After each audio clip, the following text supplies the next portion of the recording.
دوستو ہماری بحث کنفیوشس اور انسانی حقوق پر جاری ہے۔ پچھلے ویڈیو میں ہم نے کنفیوشس کی حالات زندگی پر بات کی تھی اور آج کی ویڈیو میں جو اس وقت کے پولیٹیکل اور سوشل سچویشن تھی at the time of Confucius اس پر ہم بات کریں گے۔ کنفیوشس جو ڈائنیسٹی کے وقت میں پیدا ہوئے تھے جو کہ 1045 قبل مسیح سے لے کر 256 قبل مسیح تک جاری رہی، لیکن کنفیوشس کے جو خیالات تھے اس کی جو امپلیمنٹیشن اور اس کے اوپر بہت زیادہ کام ہوا، جو بکس پبلش ہوئیں وہ ہین ڈائنیسٹی کے وقت میں ہوئی ہیں۔ 6 صدی قبل مسیح کے وسط تک جو خاندان تھا وہ اپنے 500 سال مکمل کر چکا تھا۔ خاندان کے بانیوں نے اور جب یہ ڈائنیسٹی شروع ہوئی تھی تو اس وقت ایک سیاسی ڈھانچہ جو بنایا تھا وہ اب بھی قائم تھا، لیکن گرنے کے خطرے میں تھا، اس میں دراڑیں آ چکی تھی، وہ پولیٹیکل سٹرکچر اب ٹوٹ رہا تھا۔ اس پولیٹیکل سٹرکچر میں اشرافیہ طبقہ تھا جو کہ بیوروکریسی تھی جو ڈے ٹو ڈے حکومت چلانے کے کام کر رہا تھا، اور علاقائی حکمران تھے جو کہ ہر ریاست میں موجود تھے۔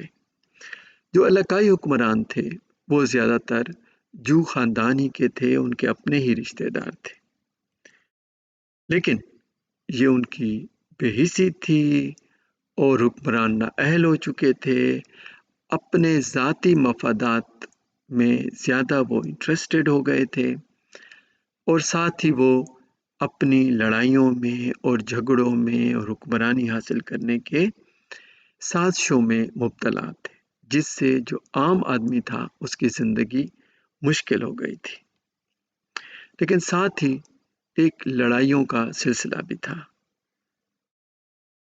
تو کنفیوشس کے وقت میں ایک ریاستی افراتفری تھی اور ساتھ ہی لڑائیاں بھی شروع تھی، لارڈز آپس میں لڑ رہے تھے اور ملک میں خوراک کی قلت ہو گئی تھی۔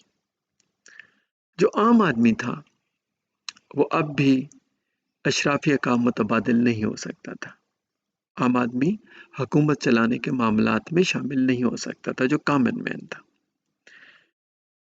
اب دو باتیں ہو گئیں کہ جو اشرافیہ ہے وہ ایماندار بھی نہیں تھی اور ساتھ ساتھ اس میں وہ ایبیلٹی بھی نہیں تھی، وہ اسٹرینتھ بھی نہیں تھی کہ وہ کام کر سکے، کمپیٹنٹ بھی نہیں تھی۔ تو یہاں پر کنفیوشس نے یہ کہا کہ اب ہمیں ایسے اشرافیہ طبقہ چاہیے کہ جو ایماندار بھی ہو اور ساتھ ساتھ اس میں اس کے پاس علم بھی ہو، ہنر بھی ہو، کمپیٹنٹ بھی ہو۔ کنفیوشس نے کہا صرف دیانتداری کافی نہیں ہوگی، وہ اپنے آپ کو علم اور ہنر سے آراستہ کریں۔ جو یہ ٹائم تھا کنفیوشس کا، لڑائیوں کا بھی تھا، افراتفری بھی تھی، لیکن یہ ایک اسکالرلی ٹائم بھی تھا۔ اس کے اندر گریٹ انٹلیکچوئل انوویشن بھی تھی۔ جو ڈائنیسٹی نے ایک سیٹ آف ٹیکسٹ بنایا جس کو کلاسک کا نام دیا۔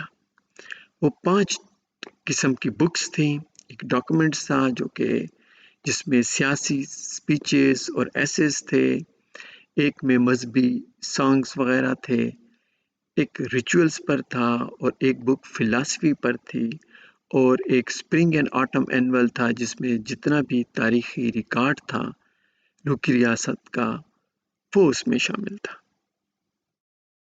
ہم اپنی اگلی ویڈیو میں کنفیوشس کی جو تعلیمات تھی اور اس کا جو ریلیشن شپ ہے انسانی حقوق کا، اس کے اوپر بات کریں گے۔ شکریہ۔